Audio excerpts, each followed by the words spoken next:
Hello friends, माँ Saraswati classes के YouTube channel पर मैं शिवांश द्विवेदी आप सभी का स्वागत करता हूँ। इलेक्ट्रॉनिक्स मैकेनिक्स के टेक्नीशियन एग्ज़ाम के क्रैश कोर्स की आज के वीडियो लेक्चर में हम यूनी जंक्शन ट्रांजिस्टर यानी कि यूजेटी के बारे में पढ़ेंगे। तो आगे बढ़ने से पहले आपको बता दें कि यहाँ पर आप देख सकते हैं इलेक्ट्रॉनिक्स मैकेनिक्स का टेक्नीशियन एग्ज़ाम जो है उसके क्रैश कोर्स के बारे में आपको बताया गया है। दिए गए व्हाट्सएप नंबर पर आप मैसेज करके इसकी बाकी की जानकारी प्राप्त कर सकते हैं या इसके लिए आप डिस्क्रिप्शन बॉक्स को भी चेक कर सकते हैं। बहुत सारी इसकी प्रीवियस क्लासेस हो चुकी हैं। आप उन क्लासेस को देखने के लिए वीडियो के डिस्क्रिप्शन बॉक्स में दिए गए प्लेलिस्ट के लिंक पर जा कर के देख सकते हैं। तो यहाँ पर स्टार्ट करेंगे हम यूजेटी के बारे में। सबसे पहले तो आपका इसका फुल फॉर्म याद रखना है। बहुत बेसिक्स यहाँ से क्वेश्चन कभी कभार पूछ लिया जाता है फुल फॉर्म से रिलेटेड। तो यूजेटी का full form uni junction transistor होता है। जैसे इसके नाम से आप समझ सकते हैं कि ये यूनी जंक्शन के बारे में बात की गई है और यूनी का मतलब होता है कि एक जंक्शन। यहाँ पर आप जो इस ट्रांजिस्टर में देखेंगे तो इसमें सिर्फ एक ही जंक्शन बनता है। वैसे आपने नॉर्मली ट्रांजिस्टर को देखा होगा, जैसे अगर हम बीजेटी की बात कर लें, उसका नाम ही है बाईपोलर जंक्शन ट्रांजिस्टर। तो बीजेटी में अगर कोई भी ट्रांजिस्टर को आप देखेंगे तो उसमें जो जंक्शन बनेंगे वो दो जंक्शन बनेंगे। जैसे आप यहाँ पर देख सकते हैं, यहाँ पर बीजेटी दिखाया गया है ये वाला, और इसमें दो जंक्शन बन रहे हैं। दो जंक्शन का मतलब यहाँ पर ये है कि जहाँ पर दो अलग अलग टाइप के मटेरियल्स मिल रहे हैं जिस हिस्से पर, वहाँ पर एक लेयर बन जाती है और उसी लेयर को जंक्शन कहते हैं, जैसे कि आप इसमें देख सकते हैं। इसी प्रकार से यूजेटी जो है उसमें क्या है कि एक ही लेयर बन रही है और एक ही लेयर के आधार पर इसको यूनी जंक्शन ट्रांजिस्टर कहा जाता है। ये यूनी जंक्शन जो ट्रांजिस्टर है इसमें 3 टर्मिनल होते हैं। बेसिकली ये एक डायोड ही होता है, पर इसमें टर्मिनल 3 होने की वजह से इसको ट्रांजिस्टर कहा जाता है। और इसमें क्या है, इसको कंस्ट्रक्शन को देखेंगे आप तो इसमें सबसे पहले एक ऐसी नॉर्मली एक देख सकते हैं आप एन टाइप का मटेरियल लिया जाता है। मैं अगर यहाँ पर आपको डिनोट करके बताऊँ तो ये मान लीजिएगा एक एन सब्सटेंस है जिसमें एन टाइप की जो डोपिंग की गई है वो बहुत ही हल्की डोपिंग की जाती है, लाइटली डोपिंग की जाती है। हल्की डोपिंग करने से क्या होता है कि अगर मैं इस वाले मटेरियल में, जैसे मान लीजिएगा मैंने एक नॉर्मली सेमीकंडक्टर लिया और उसमें बहुत हल्की एन टाइप की डोपिंग कर दी, तो उसमें क्या होगा कि एन टाइप की डोपिंग करने पर सबसे ज़्यादा क्या होते हैं, मेजॉरिटी कैरियर्स में इलेक्ट्रॉन होते हैं। ठीक है, तो इसकी वजह से अगर हल्की डोपिंग की जाती है, कम डोप किया जाता है, तो उससे मेजॉरिटी कैरियर्स कम मिलते हैं, और मेजॉरिटी कैरियर्स कम मिलते हैं तो उसका रजिस्टेंस जो होता है वो थोड़ा सा ज़्यादा होता है। क्योंकि जहाँ पर इलेक्ट्रॉन फ्री इलेक्ट्रॉन ज़्यादा होंगे वहाँ का रजिस्टेंस कम होता है, पर जहाँ पर फ्री इलेक्ट्रॉन की संख्या कम होती है वहाँ पर जो रजिस्टेंस होता है वो बढ़ जाता है। तो ठीक वैसे ही मैंने यहाँ पर एक मटेरियल लिया, उसमें एन टाइप की बहुत ही हल्की डोपिंग की, जिसकी वजह से हमें यहाँ पर रजिस्टेंस थोड़ा सा ज़्यादा चाहिए था।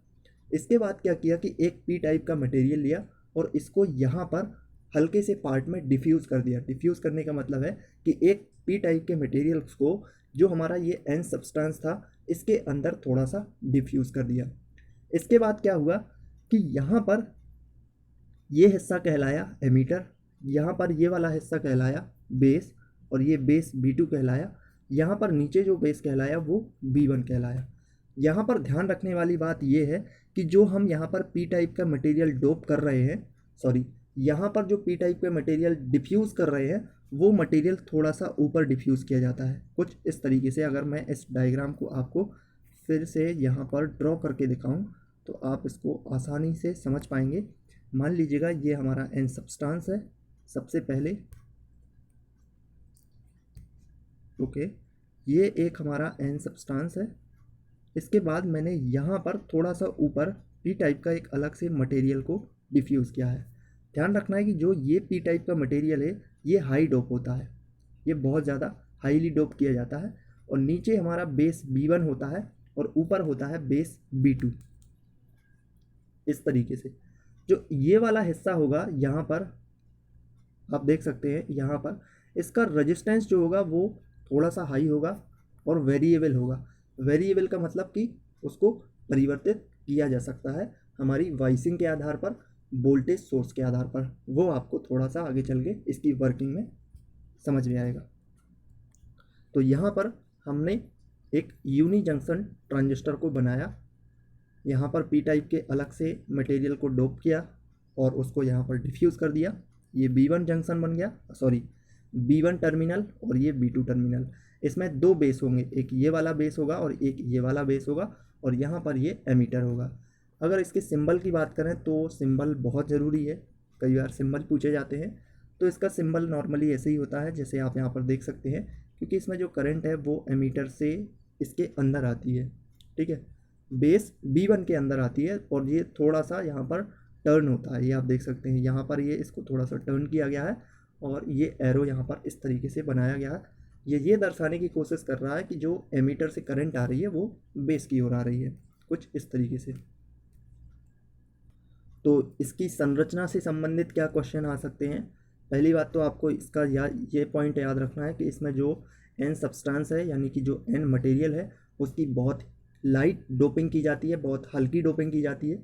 दूसरी बात यहाँ पर आपको ये याद रखना है कि जो पी टाइप का मटेरियल है उसकी बहुत हैवी डोपिंग की जाती है और फिर इसके बाद इसको डिफ्यूज़ किया जाता है।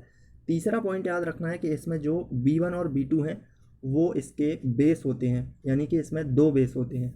ये सबसे इम्पॉर्टेंट पॉइंट है क्योंकि बहुत बार आप कंफ्यूज हो जाएंगे और आप इसके नाम से समझ पाएंगे कि ये हो सकता है नॉर्मली ट्रांजिस्टर है, तो इस चीज़ से कंफ्यूज नहीं होना है। इसके अलावा इसका एक एमीटर पार्ट होता है और इसका सिंबल आपको हमेशा याद रखना है, एग्ज़ाम में कई बार पूछा जाता है। तो ये क्वेश्चन कुछ इसके कंस्ट्रक्शन से बन के आते हैं। इसके बाद हम इसके ऑपरेशन को समझते हैं, इसकी वर्किंग को समझते हैं। थोड़ा सा इसको जूम कर लेते हैं ताकि आपको अच्छे से यहाँ पर दिख सके। इसके बाद कंडीशन को समझिएगा। फर्स्ट कंडीशन को समझते हैं। यहाँ पर हमने एमीटर में कोई वोल्टेज अप्लाई नहीं किया। सपोज़ कीजिए, सोचिए यहाँ पर हमने कुछ भी अप्लाई नहीं किया। हमने यहाँ पर B1 पर इस तरीके से यहाँ पर इसका हाई पोटेंशियल बैटरी का अप्लाई किया और सॉरी B2 पर हाई पोटेंशियल अप्लाई किया बैटरी का और B1 पर यहाँ पर लो पोटेंशियल अप्लाई किया। इसको एक्चुअली में पोटेंशियल ही कहा जाता है। प्लस को हाई पोटेंशियल कहते हैं और माइनस को लो पोटेंशियल कहते हैं बैटरी का। ये हमारी जो बैटरी है वो BVV कहलाएगी। क्यों? क्योंकि यहाँ पर B1 और B2 इस तरीके से दो इसके बेस हैं, इसीलिए इसका नाम BB इस तरीके से रख दिया जाता है। अब क्या होगा जब यहाँ पर कुछ भी नहीं है, यहाँ पर सपोज़ कीजिएगा 0 वोल्ट है। कुछ भी नहीं है का मतलब यही है कि एमीटर पार्ट पर कुछ है ही नहीं, तो 0 वोल्ट है। इससे क्या होगा कि आपको पता है कि जो इसका बेस है ये पूरा का पूरा यहाँ पर जितना भी एरिया है ये पूरा एन टाइप के सब्सटेंस से बना हुआ है और इसमें जो मेजॉरिटी कैरियर्स होंगे वो इलेक्ट्रॉन्स होंगे। पर इसमें जो इलेक्ट्रॉन है उनकी संख्या बहुत कम है क्योंकि इसकी जो डोपिंग की थी हमने वो बहुत लाइट डोपिंग की थी। लाइट डोपिंग का मतलब बहुत ही कम डोपिंग की थी इसमें। इसकी वजह से क्या होगा कि यहाँ पर जब ये करंट जाएगी, ये जो यानी कि यहाँ पर अप्लाई होगा तो यहाँ पर जो एक जंक्शन बनेगा वो क्या कहलाएगा? PN junction. PN जंक्शन तो कहलाएगा, पर ये अगर इसको हम यहाँ पर एक डायोड की तरीके से रिप्रेजेंट करें तो आप देखेंगे कि यहाँ पर प्लस अप्लाई किया और यहाँ पर कुछ नहीं है। इसका मतलब यहाँ पर क्या है? कुछ भी नहीं है। तो इसका मतलब ये हुआ कि यहाँ पर एक लो टाइप का पोटेंशियल है। और जब यहाँ पर प्लस किया और यहाँ पर जब माइनस होता है तो डायोड किस तरीके से वर्क करता है? एक रिवर्स वाइज में वर्क करता है। तो ठीक वैसे ही जब एमीटर पे कुछ भी वोल्टेज अप्लाई नहीं किया और B1 और B2 जो इसके टर्मिनल हैं उन पे हमने जब इसकी वाइसिंग कर दी तो यहाँ से क्या होगा कि ये एक डिप्लीजन लेयर है और डिप्लीजन लेयर होने की वजह से और जिस तरीके से यहाँ पर हमने इसकी जो भी कॉन्फ़िगरेशन किया उसके आधार पर ये जो PN जंक्शन बन रहा था ये रिवर्स वाइज में आ जाएगा। और रिवर्स वाइज में आने की वजह से चूँकि यहाँ पर कोई भी जो कह सकते हैं कि यहाँ पर किसी भी प्रकार का वोल्टेज नहीं है तो ये कट ऑफ कंडीशन कहलाएगी इसकी। ये इसमें कोई भी करंट फ्लो नहीं होगी। इसके बाद अब हमने क्या किया कि यहाँ पर उसी तरीके की वाइसिंग की जैसे हमने पहले की थी, माइनस और प्लस यानी कि हाई पोटेंशियल और लो पोटेंशियल। इसके बाद यहाँ पर भी हमने एक वोल्टेज अप्लाई किया। ये वोल्टेज हमारा BV था और यहाँ पर हमने कोई वोल्टेज अप्लाई कर दिया और ये वाला जो वोल्टेज था यहाँ पर VE वोल्टेज था, इसकी वैल्यू कम रही। कम रहने का मतलब एक उदाहरण से समझिएगा तो और अच्छे से क्लियर होगा कि मान लो हमने यहाँ पर VV पर 5 वोल्ट अप्लाई किया और VE पर जो वोल्टेज था वो 3 वोल्ट ही था, तो क्या होगा?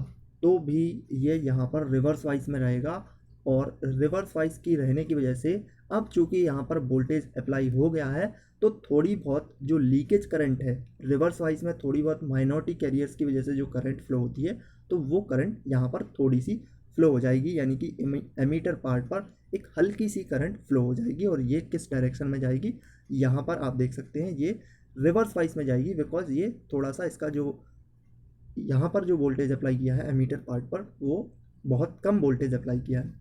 ठीक वैसे ही अगर हम यहाँ पर 5 वोल्ट अप्लाई करें और यहाँ पर ज़्यादा कर दें, मान लो यहाँ पर एमीटर पर हमने 7 वोल्ट बैटरी जो है अप्लाई कर दिया, यहाँ पर 7 वोल्ट का वोल्टेज सोर्स लगा दिया, तो क्या होगा, तो ये होगा कि ये जो पीएन जंक्शन डायोड है अब ये एक प्रकार से फॉरवर्ड वाइज में आ जाएगा।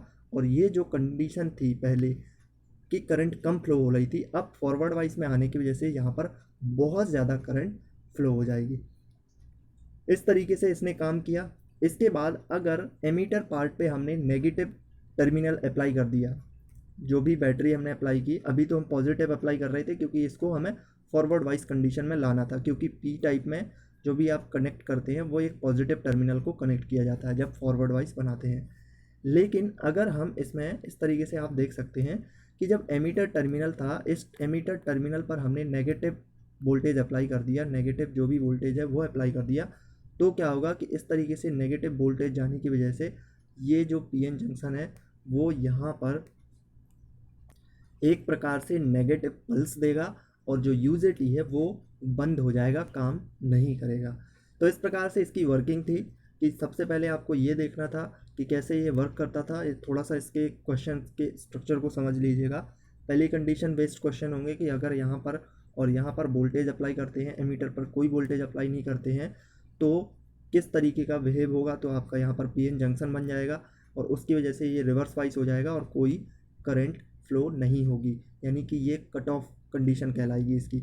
इसके बाद एमीटर पर अगर आप यहाँ पर जो भी वोल्टेज अप्लाई करते हैं वो दोनों बेस के वोल्टेज से अगर इसकी वैल्यू कम है, एमीटर पर जो भी वोल्टेज अप्लाई किया था उसकी वैल्यू कम है, तो क्या होगा कि इसकी वजह से ये जो पार्ट है, ये पीएन जंक्शन जो है वो रिवर्स वाइज में रहेगा और यहाँ पर बहुत हल्की करंट फ्लो होगी, क्योंकि रिवर्स वाइज में जो करंट होती है वो लीकेज करंट फ्लो होती है माइनॉरिटी कैरियर्स की वजह से।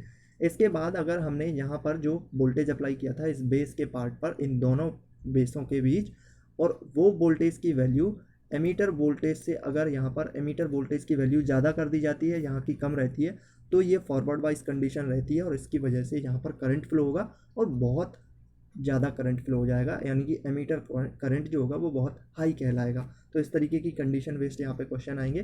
फिर एक थर्ड क्वेश्चन भी बन सकता है यहाँ से कि अगर एमीटर पर हमने नेगेटिव पल्स दे दी, यानी नेगेटिव पल्स का मतलब कि नेगेटिव बैटरी का टर्मिनल अप्लाई कर दिया, तो क्या होगा, तो इसकी वजह से क्या होगा कि ये जो पीएन जंक्शन है ये फिर से रिवर्स वाइज हो जाएगा और ये पूरे यूजेटी को ही बंद कर देगा, फिर यहाँ पर कोई भी करंट फ्लो नहीं होगी। तो इस तरीके से यहाँ पे क्वेश्चन आते हैं आपके एग्ज़ाम में, तो आप ये इसको देख सकते हैं, ये सब आपको पीडीएफ कोर्स में मिल जाएगा। इसके बाद यहाँ पर आप इसका वीजेटी का वोल्टेज और इसके करंट का जो भी कर्व है वो आप देख सकते हैं, इसका कैरेक्टरिस्टिक है और वो इस तरीके से दर्शाया जाता है, जो कि कंडीशन अभी आपको बताई है कि यहाँ पर सबसे पहले जब आप बैटरी अप्लाई करते हैं तो यहाँ पर कुछ भी नहीं होता है, थोड़ी थोड़ी यहाँ पर कट ऑफ रीजन में रहता है, और उसके बाद जैसे ही आप उसमें वोल्टेज को थोड़ा ज़्यादा करते हैं एमीटर वोल्टेज को, तो वो हाई लेवल पर पहुँच जाता है, और जैसे ही आप उसमें नेगेटिव पल्स देते हैं तो फिर वो एकदम से डाउन हो जाता है। डाउन का मतलब बंद होने की कंडीशन में आता है और एक स्टेज ऐसी आती है कि वहाँ पर वो बंद ही हो जाता है। तो ये इसका यूजेटी का जो भी है वी कर्व है, और इसमें आपसे ये कंडीशन पूछी जा सकती है कि जो कर्व है वो किन पैरामीटर के बीच बनाते हैं। तो ये जो पैरामीटर है वो है आई का मतलब एमीटर पर जो करंट फ्लो हो रही है वो, और वी आई, क्योंकि वी आई की वैल्यू चेंज होने पर ही आई के बिहेवियर में चेंज आ रहा था। तो ये दोनों पार्ट आपको याद रखना है। बहुत बार ऐसे क्वेश्चन आते हैं कि यूजेटी का जब हम कैरेक्टरिस्टिक बनाते हैं तो वो किन दो पैरामीटर के बीच बनाया जाता है, तो वी आई और बी ई और आई, इन दो पैरामीटर के बीच इसके जो कैरेक्टरिस्टिक है उसके कर्व को डिज़ाइन किया जाता है। इसके बाद यूजेटी की अगर हम एप्लीकेशन की बात करें, इसका उपयोग कहाँ किया जाता है, तो पहली बात तो यूजेटी जो होता है वो कभी भी एम्पलीफायर में यूज नहीं होता है, इसका यूज एम्पलीफिकेशन में बिल्कुल नहीं करते हैं। ये सिग्नल को एम्पलीफाई बिल्कुल नहीं करता है। जरूर ये ट्रांजिस्टर है, पर मैंने आपको स्टार्टिंग में बताया था कि यूजेटी एक प्रकार का डायोड है, क्योंकि इसमें दो बेस होते हैं और एक इसका एमीटर होता है। और इसमें कलेक्टर जैसा कोई पार्ट होता ही नहीं है। तो इस कन्फ्यूज़न में बिल्कुल मत रहना कि यूजेटी सिग्नल को एम्पलीफाई करेगा। तो पहली बात तो यहाँ पर आपको ये पॉइंट याद रखना है, यूज़ कहाँ होता है, एप्लीकेशन कहाँ पे होता है, तो फेस को कंट्रोल करने में। फेस कंट्रोल करने में अभी आपको बताया था ना कि नेगेटिव पल्स आती है तो वो बंद हो जाता है। ठीक, फेस कंट्रोल करने का मतलब यही है कि अगर करंट आ रही है और एकदम से उसका फेस चेंज हो गया तो ये बंद हो जाएगा और आगे करंट को फ्लो होने से मना कर देगा, यानी कि जो भी हमारा सर्किट लगा रहेगा वो ऑटोमेटिक यूजेटी के बंद होने से बंद हो जाएगा, तो वो सर्किट डैमेज होने से बच जाएगा। दूसरी चीज़, इसका पल्स जनरेशन में अभी अभी आपको बताया कि अगर एमीटर में हमने नेगेटिव टर्मिनल को अप्लाई कर दिया, सॉरी, बैटरी के जो नेगेटिव, हाँ, बैटरी का जो नेगेटिव टर्मिनल है यानी कि लो पोटेंशियल को अप्लाई कर दिया तो वो एक प्रकार की नेगेटिव पल्स को जनरेट करता है। तो नेगेटिव पल्स हो गई या जो भी है, यहाँ पर पल्स को जनरेशन में इसका यूज़ किया जाता है और स्विचिंग के तौर पे इसका यूज़ करते हैं। स्विचिंग अभी वही है, मतलब स्विचिंग, क्योंकि ये करंट को बंद करता है फिर चालू करता है, तो स्विचिंग के तौर पर भी यूज़ करते हैं। इसके अलावा करंट को रेगुलेट करने के लिए कि कहाँ पर हमें कितनी करंट, जैसे अगर मान लीजिएगा मैंने फिक्स कर दी वैल्यू कि एमीटर जो भी हमारा सर्किट चलना है वो सर्किट वैल्यू जो है वो 5 वोल्ट पर काम करना है, तो क्या होगा कि हम उसमें फिक्स कर देंगे कि 5 वोल्ट से ज़्यादा होगा तो कुछ इस तरीके की व्यवस्था कर देंगे वहाँ पर, इस तरीके के सर्किट को बना देंगे कि अगर उसमें करंट 5 वोल्ट से ज़्यादा होती है तो एमीटर, इसके एमीटर पर करंट बढ़ेगी, सॉरी, इसकी बाइसिंग चेंज होगी और बाइसिंग के चेंज होते ही इसमें करंट जो भी होगा उसका बिहेवियर चेंज होगा और वो एक शट डाउन कर देगा, वहाँ पर करंट को ब्लॉक कर देगा और फिर सर्किट हमारा डैमेज होने से बच जाएगा। तो इस तरीके से ये इसका यूजेटी का पार्ट था। और आगे आप देख सकते हैं ये न्यूमेरिकल क्वेश्चन है, ये सब आपको पीडीएफ कोर्स में मिलता है। पीडीएफ कोर्स के बारे में मैं आपको जानकारी फिर से देने वाला हूँ और यहाँ पर आपका जो भी ऑब्जेक्टिव है ये सब आपका पीडीएफ का पार्ट है। तो जो भी लोग पीडीएफ से जुड़े हुए हैं कोर्स से, उन्हें तो वो ये सारी चीज़ें मिल रही हैं। तो पीडीएफ कोर्स के बारे में थोड़ी सी जानकारी देना चाहेंगे आपको यहाँ पर कि अगर आप इलेक्ट्रॉनिक्स मैकेनिक्स आपका ट्रेड है तो hand written PDF notes course है जो कि मैंने आपको खुद बनाया है। इस कोर्स को किस तरीके से बनाया है, इसमें आपको संपूर्ण थ्योरी मिलेगी, जो भी आपके टॉपिक हैं सिलेबस में उन सभी टॉपिक्स की थ्योरी मैंने लिखी है और ये कोर्स मैंने खुद डिज़ाइन किया है। बहुत ही आसान भाषा में लिखा है, टेक्निकल वर्ड आपको बहुत आसान तरीके से समझ में आएंगे।